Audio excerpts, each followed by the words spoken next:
கர்த்தருக்கு ஸ்தோத்திரம். இந்த நாள் தேன்துளி நிகழ்ச்சியிலே உங்களை நான் மீண்டும் சந்திப்பதில் அதிக மகிழ்ச்சி அடைகிறேன். கர்த்தர் இந்த நாளை நமக்கு ஆசீர்வதித்து கொடுக்க போகிறார். அதற்காக அவரை நோக்கி நாம் பார்ப்போம். இந்த வேளையில் கூட சங்கீதக்காரனாகிய தாவீது அவர் தன்னுடைய வாழ்க்கையில் ஒரு நெருக்கடியான சூழ்நிலையிலே கடந்து செல்கிற வேளையில் அந்த வசனம் இப்படியாக சொல்கிறது, தாவீது அபிமலைக்கு முன்பாக வேஷம் மாறின போது அவனால் துரத்தி விடுகையிலே பாடின பாடல் என்று சொல்லப்படுகிறது. ஒரு இக்கட்டான சூழ்நிலையிலே ஒரு பைத்தியக்காரனை போல அவன் ஓடிக்கொண்டிருந்தான். அப்படிப்பட்டதான ஒரு சூழ்நிலையில் அவன் சொல்லுகிறான். என்ன சொல்கிறான்னு சொன்னால், இந்த ஏழை கூப்பிட்டான், கர்த்தர் கேட்டு அவன் இடுக்கணுங்கிறதெல்லாம் நீங்களாக்கி ரட்சித்தார்.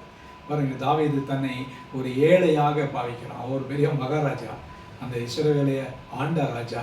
அவன் ஒன்றுத்துக்கும் கவலைப்பட வேண்டியதில்லை. ஆனால் தேவனுக்கு முன்பாக தன்னை ஒரு ஏழை என்று சொல்கிறான். இந்த ஏழை கூப்பிட்டான், கர்த்தர் அவனை கேட்டார் என்று சொல்லப்படுகிறது.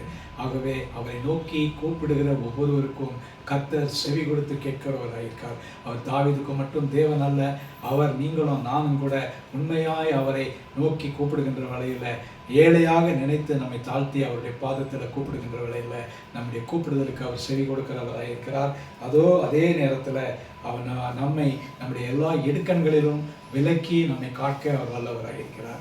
ஆகவே இந்த நாளில் நமக்கு என்னதான் இடுக்கண்கள் இருந்தாலும் அவைகளை ஆண்டவருடைய கரத்தில் கொடுத்து நம்ம அவரை நோக்கி பார்ப்போமா. நல்ல ஆண்டவரே, நன்றியோட துதிக்கிறோம், ஸ்தோத்திரிக்கிறோம். இந்த வேளையில் கூட விசேஷமாக தாவீதினுடைய அறிக்கையை நாங்கள் ஆண்டவரே இந்த இடத்துல நாங்களும் ஏற்றுக்கொள்கிறோம். ஏழையாகிய நாங்களும் உண்மை நோக்கி நாங்கள் கூப்பிடுகிறோம். ஆண்டவரே, எங்களுடைய சத்தத்துக்கு நீங்கள் செவி கொடுத்து எங்களை நீங்கள் பாதுகாத்துக் கொள்ள வேண்டுமா ஜெபிக்கிறோம். மீட்பர் இயேசுவின் நாமத்தில் ஜெபிக்கிறேன் நல்ல பிதாவே. ஆமென், ஆமென். கர்த்தர் உங்களை ஆசீர்வதிப்பாராக. இந்த நாள் உங்களுக்கு ஒரு ஆசீர்வாதமான ஒரு நாளாக அமையும்.